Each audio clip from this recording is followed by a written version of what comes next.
Hello, everybody. Welcome here to the Wine with Jimmy channel. I am your host, Jimmy Smith. This is a channel designed to help those of you really getting into the world of wine and studying for things like the level 4 that we see here, which is the Diploma.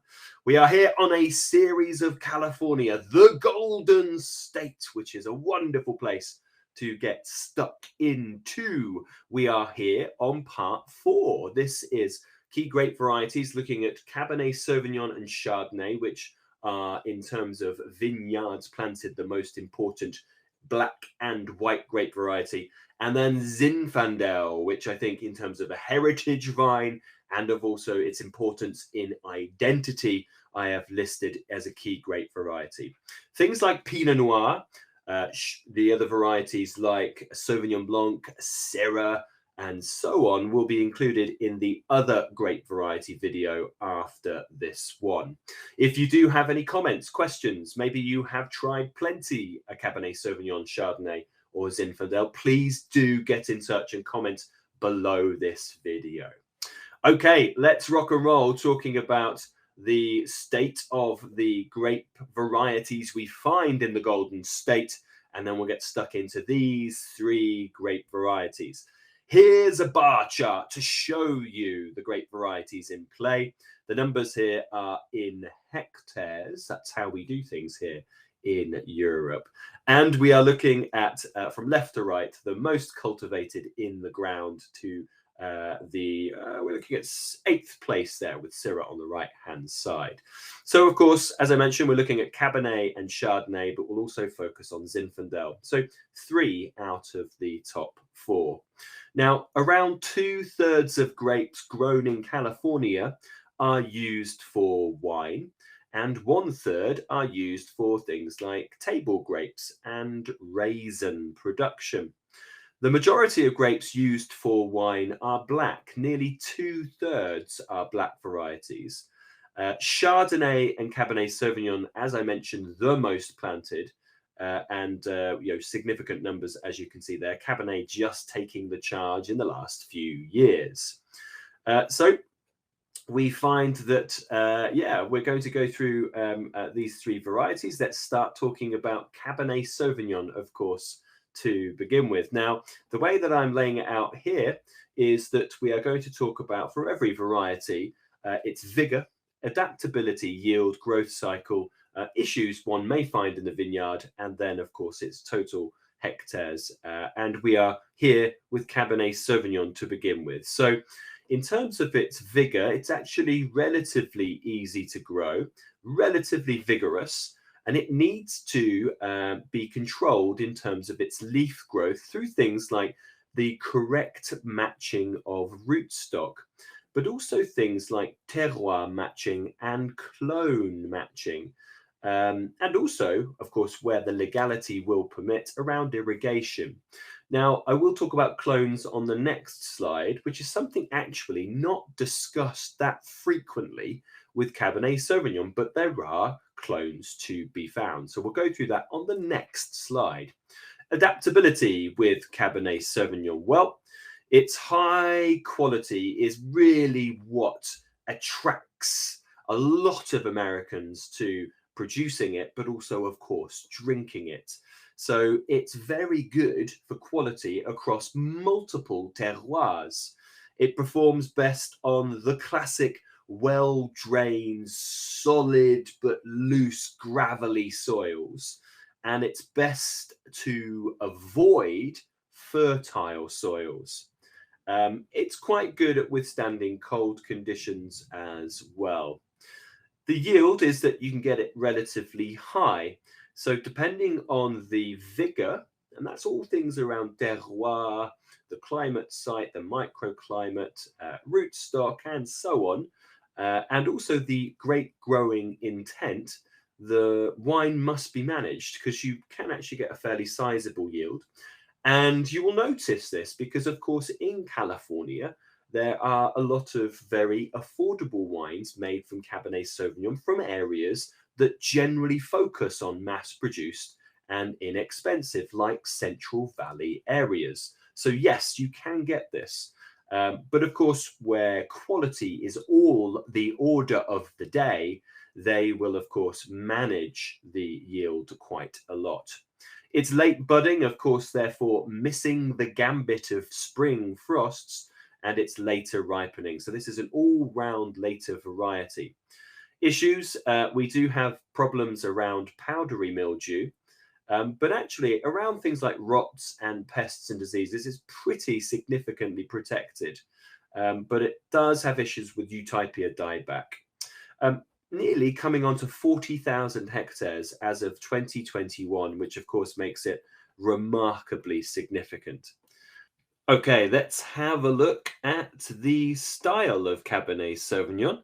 And like Cabernet around the world, it can be very dependable on the type of clones, the, of course, climate, the terroir, the human influence.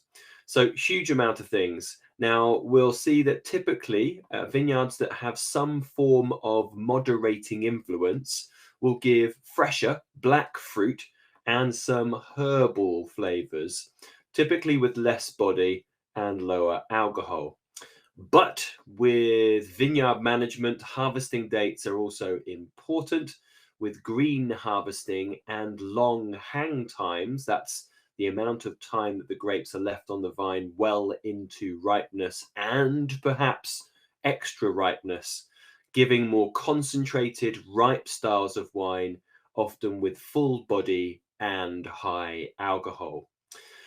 All but perhaps some inexpensive examples of Cabernet, which tend to be blended, will be matured in oak. So all of our sort of moderate to more premium and super premium will see oak. High percentages of new French oak are common, but maturation times have decreased in recent times, with generally the focus between balance of the fruit and oak, which is being managed. Cabernet Sauvignon, often blended with small proportions of all other Bordeaux varieties, produces some of the most prestigious and expensive wines in California. Sometimes you'll see them written as a part of a blend with a wine term called meritage. Now, I promised a little bit of a speech here on the clones of Cabernet Sauvignon. I was recently in California and I would always constantly hear the discussions around Pinot Noir clones, for example. But when people taste Cabernet, there is hardly a discussion about clones. Maybe this is because there are less clones available, and maybe there's less variability when it comes to Cabernet Sauvignon. But I think it is definitely very important to talk about it nonetheless.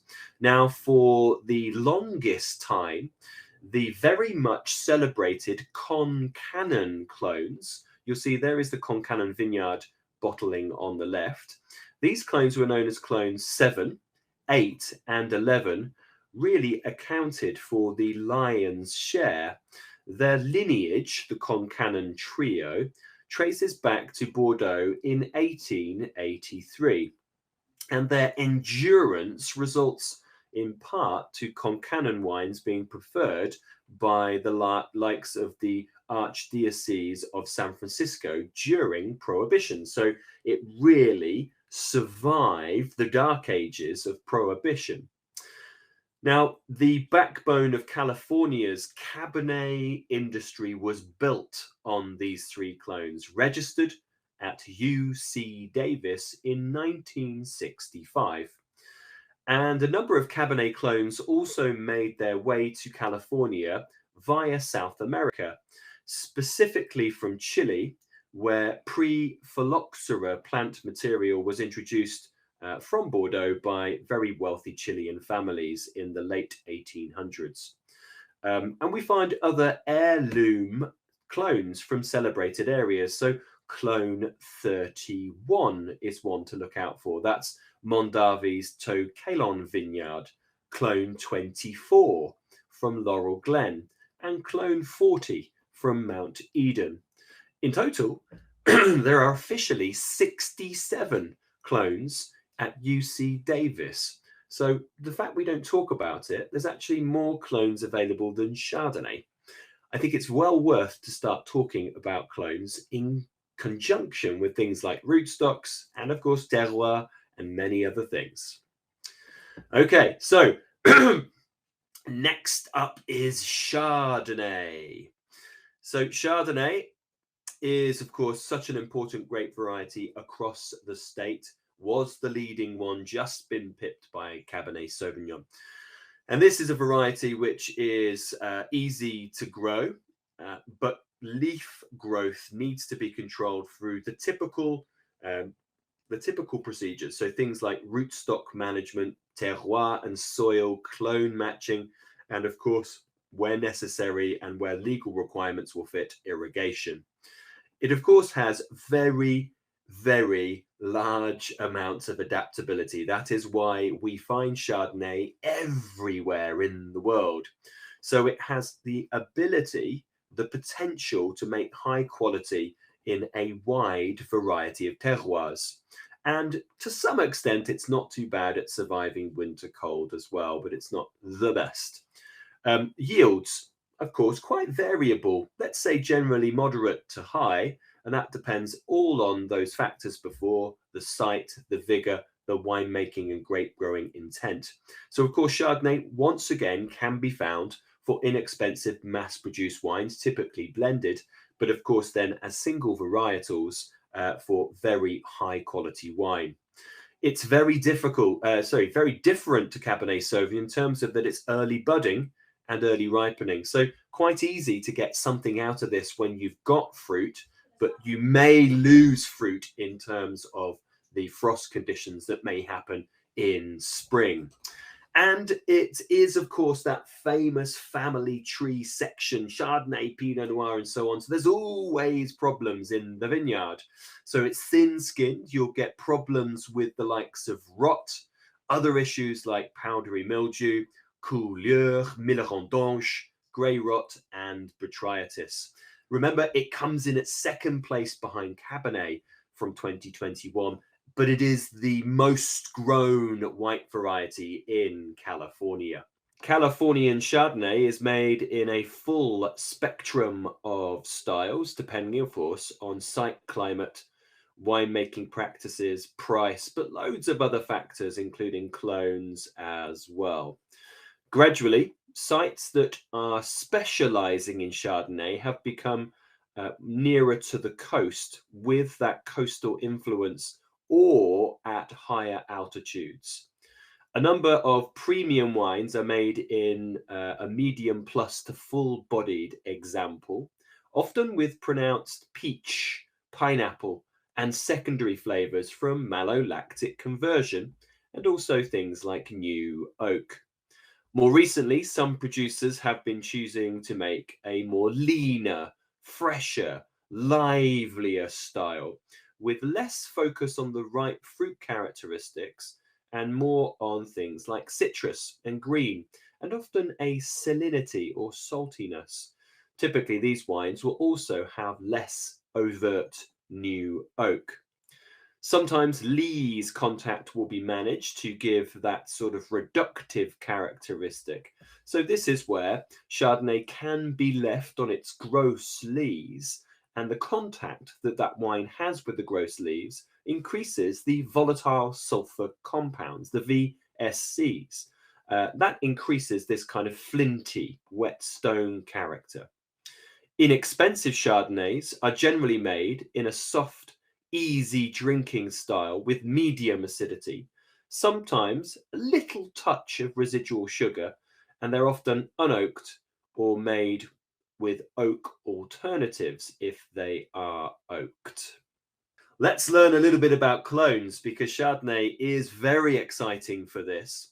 Now, we know that Chardonnay doesn't tend to be a variety that's blended that frequently around the world. There are some, of course, places like northern Italy, for example, in Alto Adige, or southern France, where you find Viognier thrown into it.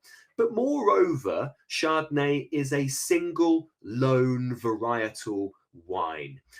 So that means that the complexity of Chardonnay must come from elsewhere because it is actually not an aromatic grape variety. So typically the complexity is achieved through blending Chardonnays from different vineyards, from different terroirs, from different altitudes, different philosophies, but also a variety of clones.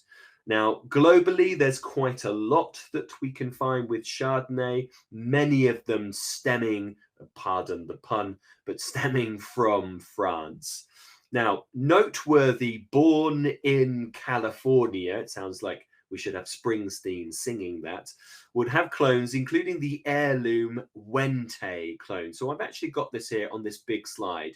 Now, Wente is a producer today in the Livermore Valley. Now, this one, by the way, is actually the Yakima Valley. It's not even California. But I wanted just to show you something in terms of the extent of where this clone has actually moved to. So the Wente clone is clearly listed here on the label. So they are promoting it, despite the fact there is a producer called Wente as well, where this clone originates from. So we call the Wente clone the FPS1 or 1 clone. And we have many variants on this: Hyde, Hudson, Robert Young. So quite a few, like also Rued, Mount Eden, and Spring Mountain, and also the UC Davis Clone 5. So they are all variants that are based on the Wente clone. And I will talk about a bit more about the Wente clone on the next slide because it's rather important.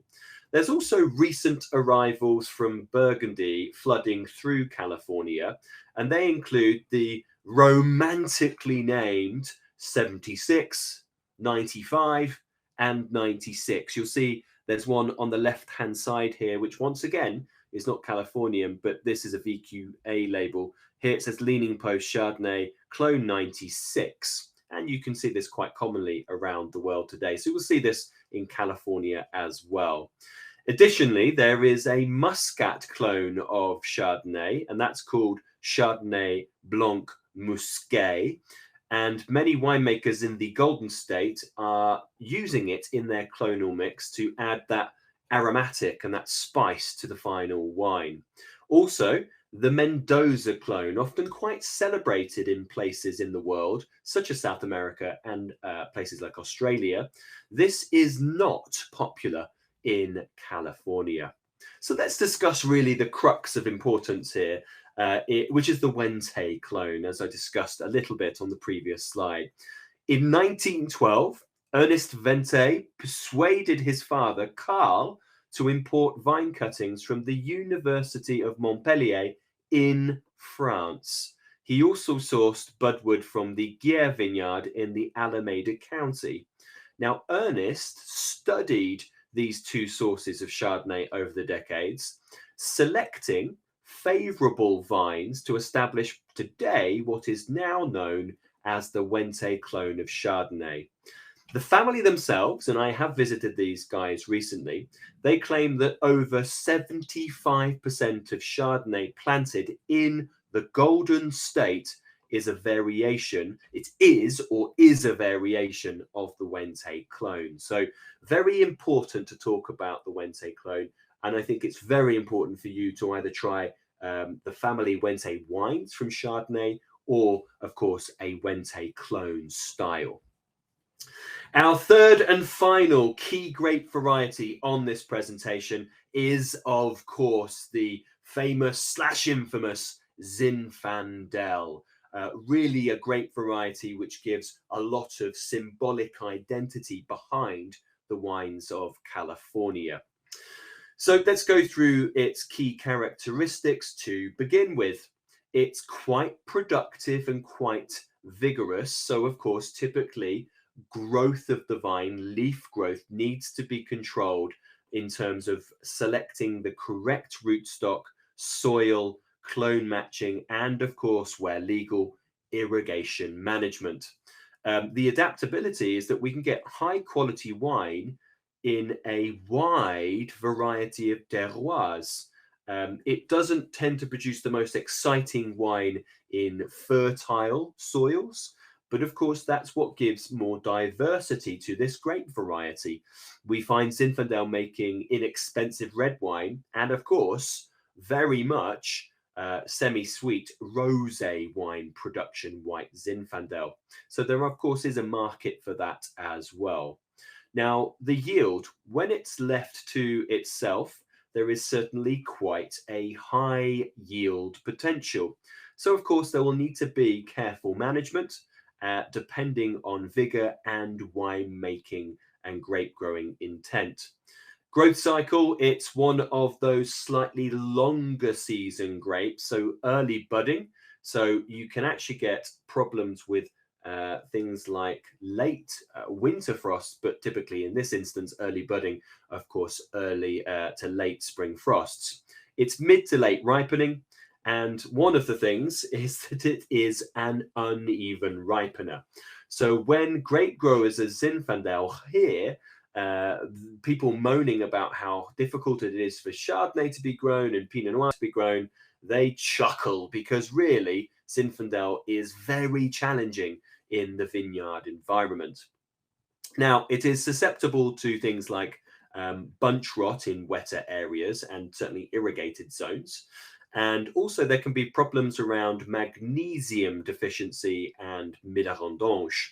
About just under 16,000 hectares, which makes it the fourth most cultivated grape in the state, but we are including it here due to its symbolic importance. Zinfandel is prone to uneven ripening, which can lead to a combination of fresh acidity, often towards medium plus, and some fresh flavors alongside jammy characteristics, hence why we have this on the screen. Premium, top-notch Californian Zinfandel often has medium plus acidity, full body, ripe medium plus tannins, often very sweet, with flavors that range from raspberry to blueberry to blackberry. American oak is typically used for maturation. The intensive vanilla flavors pairing well with Zinfandel's juicy, often jammy fruit profile. Inexpensive Zinfandel, though, is typically that overly ripe character, soft, jammy, possibly with oak alternatives, giving it some characteristics of spice. And of course, we need to talk about the other type of Zinfandel not made as a red wine. So typically this is the rosé made from the Central Valley, and we call this white Zinfandel. These wines are often made with short maceration on the skins, leading to a medium pink color before fermentation in stainless steel at cool temperatures, just like a white wine. The fermentation will then be arrested early to produce a medium dry wine, often with alcohol quite low, anywhere between sort of 9 and 11% ABV. They tend to have a medium acidity, body, and flavors of candy, bubblegum, strawberry. These wines usually sold as some of the highest branded names.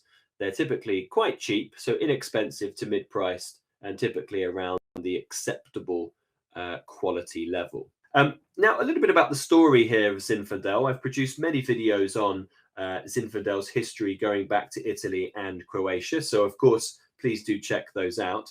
But I'm doing it now in terms of the reference to California.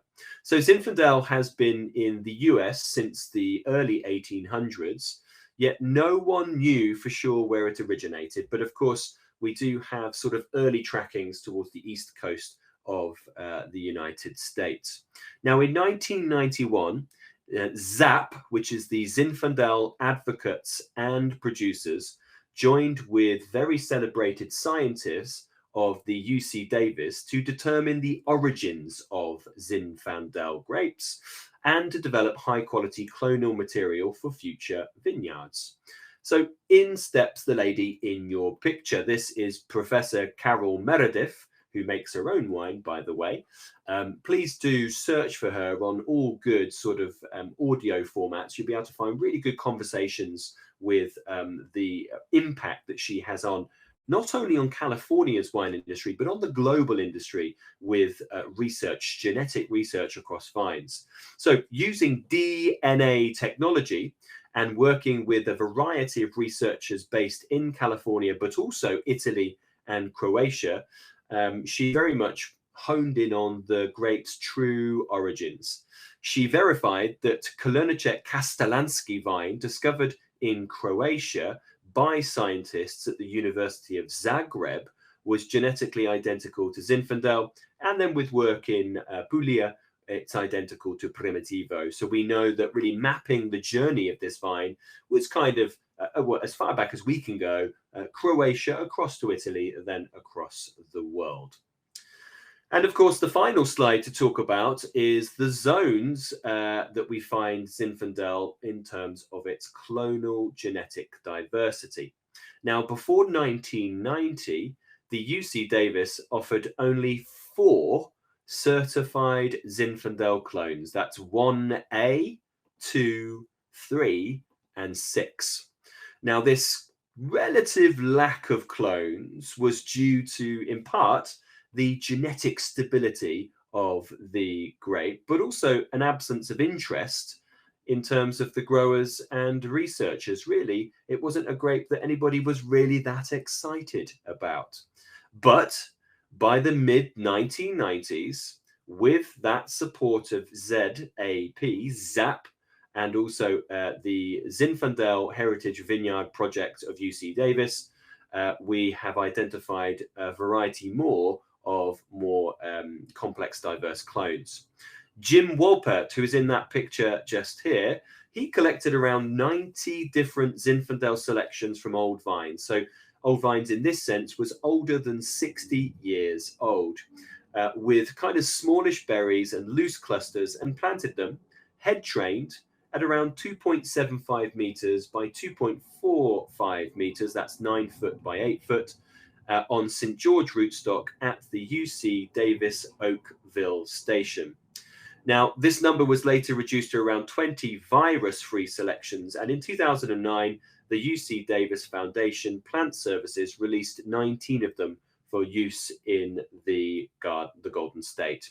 Officially, now we have 39 Zinfandel clones authorized by UC Davis. And really, when we talk about Zinfandel, we talk about lots of heritage. You know, we know that the mission grape was the first to be significantly planted for sacramental purposes, with the movement of the church and missionaries across the Golden State heading north. But Zinfandel was a really early grape variety down in places like the South Coast around Los Angeles, Temecula Valley, Cucamonga, for example. And of course, then spreading up to very old areas such as Lodi, which really sort of abounded after the gold rush in the mid-19th century. So Zinfandel really is a great variety that, if you want to talk about the heritage and history of California, must be included in a tasting for sure.